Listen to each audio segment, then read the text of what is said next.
So this is incredibly unfair to Caitlin Clark, this entire thing, and I'm going to talk a little bit about it right now.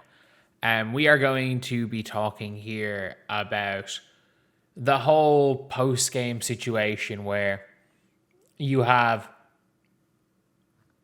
like, where 2 weeks ago, or even like 10 days ago, however long it was, whenever the Seattle game was, it's like time simultaneously is flying because I'm about to turn 30. Like it's getting bad. And also time is slowing down because I can't even remember what freaking day stuff happened. But during the Seattle game, we all know that there was a journalist at that game who made it her mission to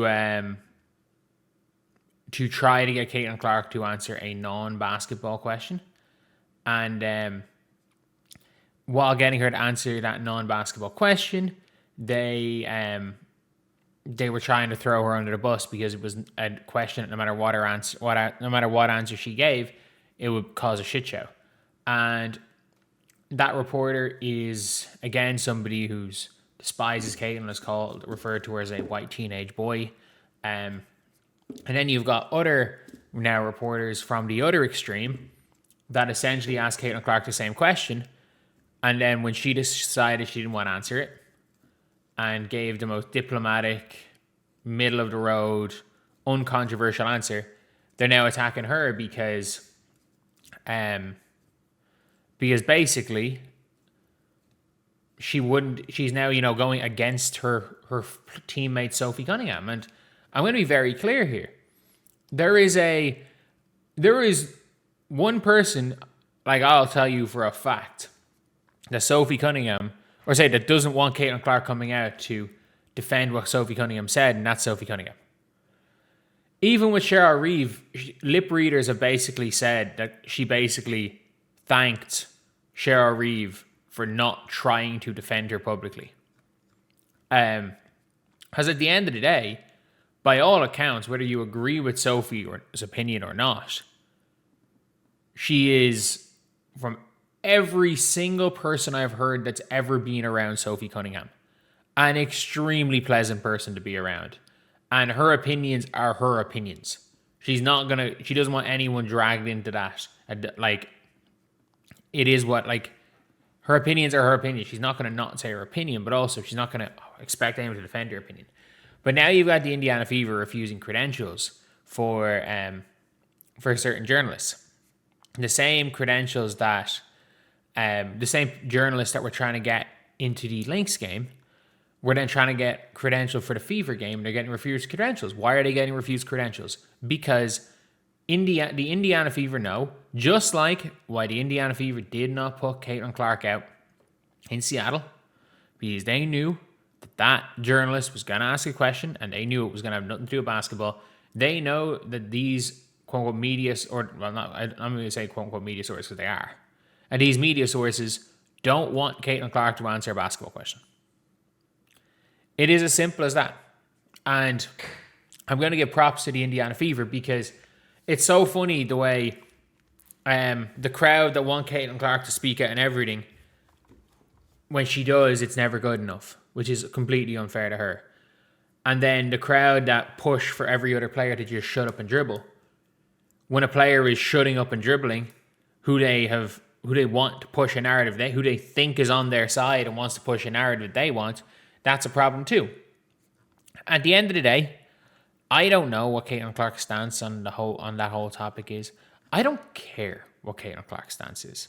I need to make that abundantly clear. I don't care. At the end of the day, it's not going to change anything. It's not going to change legislation. Caitlin Clark is not going to be able to do that. No matter what anyone wants to say, no, Caitlin Clark does not have that power.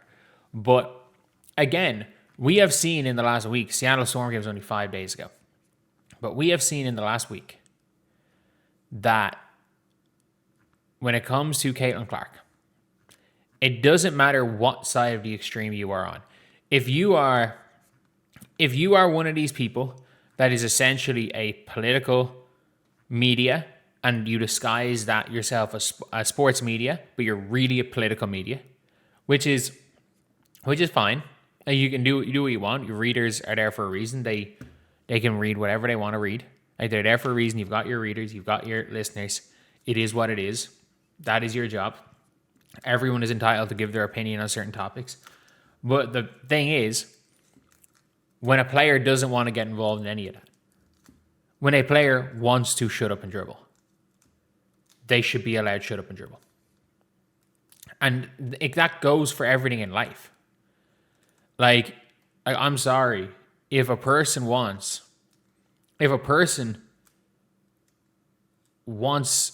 to focus on one thing in life, if a person wants to not be an activist, they don't have to be.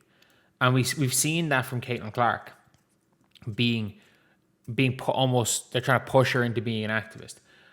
At the end of the day, everyone knows where Caitlin Clark's politics are. But why does anyone give a fuck?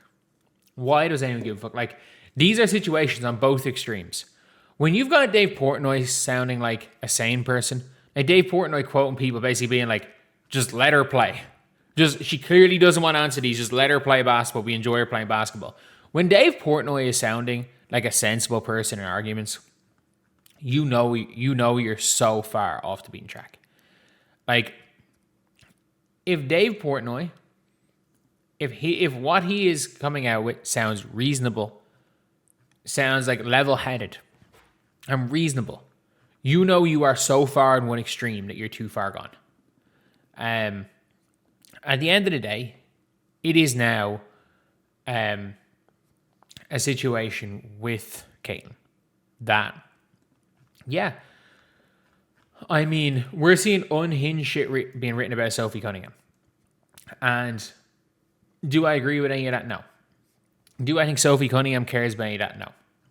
If Sophie Cunningham cared about unhinged shit being written about her, said about her, signs being held up about her in games, she wouldn't be as outspoken as she is. She knows how what she says is going to go down with fans. You might be saying, oh, but what about players and stuff? I'm going to be very honest. The topic that Sophie Cunningham's talking about is one in which 80% of the country agree with Sophie Cunningham. 80% of America, I think 85, 90% of the world agree with Sophie Cunningham's stance. It's one of those things where I think if you anonymous surveyed the players, it's going to be 70, 80% agree with Sophie. I don't think they're going at Sophie Cunningham for this take. I think players might be pissed off at Sophie Cunningham's hijacked conversation with the league, but that might be it. That being said, Caitlin Clark has nothing to do with Sophie Cunningham. Caitlin Clark is not Sophie Cunningham. She is her own person. She is a hell of a basketball player, and she's one of the most fun basketball players in the WNBA to watch. One of the most fun basketball players, period, to watch. It is as simple as that. Like, there are not that many more fun players to watch play the sport of basketball than Caitlin Clark. And yeah, it's a very, very awkward position she's being put in. It's a very awkward position everyone's being put in. And we have to, be honest with ourselves and be honest with the fact that it doesn't really matter what extreme you are on in the media, or as a reasonable human being. Like, you can attack one side of the media, you can attack another side of the media, but people that are latching on to Sophie Cunningham to attack the league just as a way of attacking the league, in the same way as they try to leech on to Caitlin Clark just to attack everything else in the league. And yes, there are clear problems with this league. I mean that. But there's a decent chunk of good in this league as well. It's not all bad. Are no different than the people that Caitlin can do no right and just go and attack Caitlin Clark at every chance necessary. They're all cut from the same cloth. But yeah, it's one of those things where now I'm looking at it and I'm just thinking, okay, I don't really know what's going to end up happening. I don't really know how much it's affecting Caitlin, but none of this is right. None of this is right. So anyway, I'll see you guys.